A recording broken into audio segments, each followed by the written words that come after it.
प्रिय श्रद्धालुओं, जय श्री कृष्णा, जय श्री राम, जय श्री राधे राधे, जय श्री महाकाल। भगवान महाकाल की कृपा आपके ऊपर बनी रहे। इस वीडियो में आपको श्रवण कराएंगे हरिश्चंद्र का चांडाल के हाथ बिककर विश्वामित्र की दक्षिणा चुकाना और चांडाल की आज्ञा अनुसार शमशान घाट का काम संभालना। व्यास जी कहते हैं, राजन, हरिश्चंद्र से इस प्रकार के करुणा शून्य एवं निष्ठुर वचन सुन कहकर क्रोधी विश्वामित्र ने उपस्थित संपूर्ण दक्षिणा ले ली और वे वहां से चल पड़े। विश्वामित्र के चले जाने पर राजा के कष्ट की सीमा नहीं रही। वे बारंबार सांस खींचते हुए नीचा मुँह करके उच्च स्वर से कहने लगे, मैं धन से बिक जाने वाला होने के कारण प्रेत बन गया हूँ। मुझसे जिसका दुख दूर हो सके वह अभी सूर्य के चौथे पहर में रहते हुए ही मुझसे बात कर ले। इतने में धर्म चांडाल का रूप धारण करके वहां आ पहुंचे।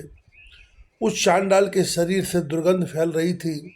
उसके बड़े बड़े दांत थे, बड़ी हुई दाढ़ी थी, भयंकर छाती थी। वह अत्यंत निर्दय प्रतीत होता था। उस अत्यंत नीच पुरुष की आकृति वाले रंग की थी। उसका लंबा पेट था, शरीर में चर्बी लगी थी। वह हाथ में एक पुरानी छड़ी लिए था। मृत व्यक्तियों की मालाएं उसकी शोभा बढ़ा रही थीं। चांडाल ने कहा, मैं तुम्हें दास के पद पर नियुक्त करना चाहता हूँ। एक नौकर की मुझे विशेष आवश्यकता है। बताओ तुम्हारे लिए कितना मूल्य देना चाहिए। व्यास जी कहते हैं, हे राजन, उस चांडाल का वेश बड़ा ही डरावना था। उसके अंग अंग में निर्दयता भरी थी। इस प्रकार के दुराचारी चांडाल को बात करते देखकर महाराज हरिश्चंद्र ने उससे पूछा, अजी तुम कौन हो। वेद व्यास जी भगवान आगे इसी कथा को बढ़ाते हुए कहते हैं, इस प्रकार से राजा हरिश्चंद्र चांडाल से पूछते हैं, तुम कौन हो। चांडाल कहता है, राजेंद्र, मैं एक चांडाल हूँ। यहाँ सब लोग मुझे प्रवीर कहते हैं। तुम सदा मेरी आज्ञा में रहो। मृत व्यक्ति का कफन लेना तुम्हारा काम है। इस प्रकार चांडाल ने जब राजा हरिश्चंद्र से कहा तब वे उसके प्रति बोले, मेरा तो ऐसा विचार है कि ब्राह्मण अथवा क्षत्रिय इनमें से कोई भी मुझे अपना दास बना ले। व्यास जी कहते हैं, महाराज हरिश्चंद्र चांडाल से वो बातें कर ही रहे थे कि तपोनिधि विश्वामित्र वहां आ पहुंचे। उनकी आंखें क्रोध से चढ़ी हुई थीं। उन्होंने राजा से क्रूरतापूर्वक कहा, यह चांडाल तुम्हारे मन के अनुसार धन देने को तैयार है, फिर तुम इसे लेकर मेरी यह अवशेष रकम क्यों नहीं चुका देते। राजा ने कहा, भगवान कौशिक, मैं अपने को सूर्यवंश में उत्पन्न समझता हूँ।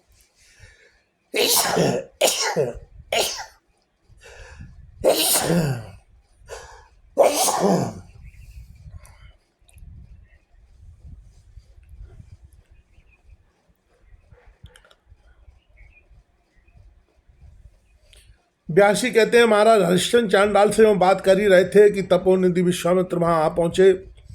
उनकी आंखें क्रोध से चढ़ी हुई थीं। उन्होंने राजा से क्रूरतापूर्वक कहा, यह चांडाल तुम्हारे मन के अनुसार धन देने के लिए तैयार है, फिर तुम इससे लेकर मेरी वह अवशेष रकम क्यों नहीं चुका देते। राजा ने कहा, भगवान कौशिक, मैं अपने को सूर्यवंश में उत्पन्न समझता हूँ, अतः धन के लोभ से चांडाल की दास्ता में कैसे जाऊँगा।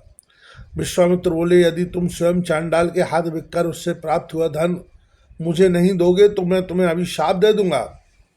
चांडाल अथवा ब्राह्मण किसी से भी लेकर तुम मेरी दक्षिणा की रकम अभी चुका दो।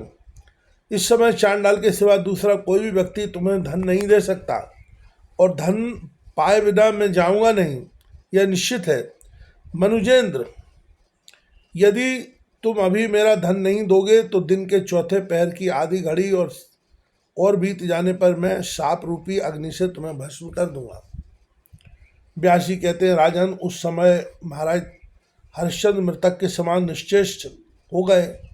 उनके धैर्य का बांध टूट गया था। प्रसन्न होइए एवं कहते हुए उन्होंने विश्वामित्र के दोनों चरण पकड़ लिए। हरिश्चंद्र ने कहा, विपर से मैं आपका अत्यंत दुखी सेवक हूँ।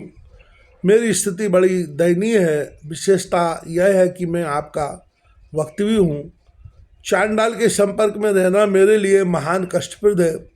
अतः मुझ पर कृपा कीजिए।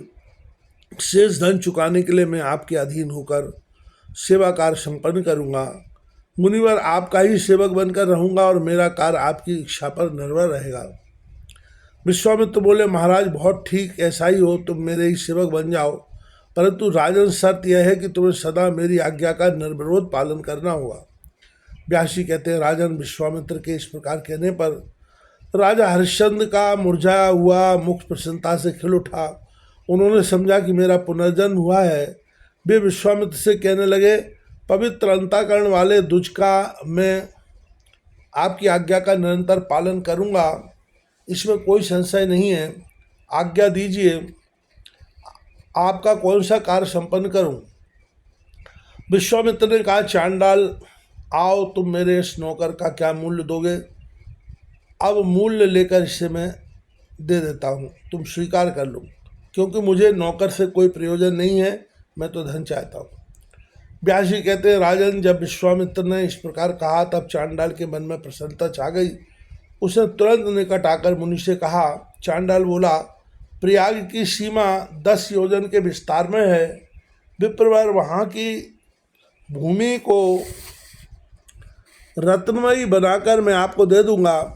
आपने इसे बेचकर मेरा महान दुख दूर कर दिया है। व्यास जी कहते हैं, राजन, तदनंतर चांडाल ने सोना, मणि और मोतियों से युक्त हजारों प्रकार के रत्न दुष्श्रेष्ठ विश्वामित्र को दिए तथा उन्होंने स्वीकार कर लिए। राजा हरिश्चंद्र का मुझ किंचित मात्र भी उदास नहीं हुआ। उन्होंने धैर्य धारण करके यह मान लिया कि विश्वामित्र मेरे स्वामी हैं, ये चाहें जो कर सकते हैं, बस मुझे तो वही कार्य करना है जिसे करने के लिए वे आज्ञा देंगे। ठीक उसी समय आकाशवाणी हुई, महाराज, तुम दक्षिणा देकर ऋण से मुक्त हो गए। इसके बाद राजा हरिश्चंद्र के मस्तक पर आकाश से पुष्पों की वर्षा होने लगी। इंद्र सहित संपूर्ण शक्तिशाली देवता महाराज को बार बार धन्यवाद देने लगे। अत्यंत आनंद में भरकर राजा हरिश्चंद्र ने विश्वामित्र से कहा। राजा बोले, महामते, मेरे माता पिता और बंधु आप ही हैं, क्योंकि क्षण भर में ही आपने मेरे ऋण रूपी बंधन को काट दिया। आपकी कृपा से अब मैं उऋण हो गया। महाभाव, आपका वचन मेरे लिए कल्याणप्रद है, कहिए कौन सा कार्य संपन्न करूं।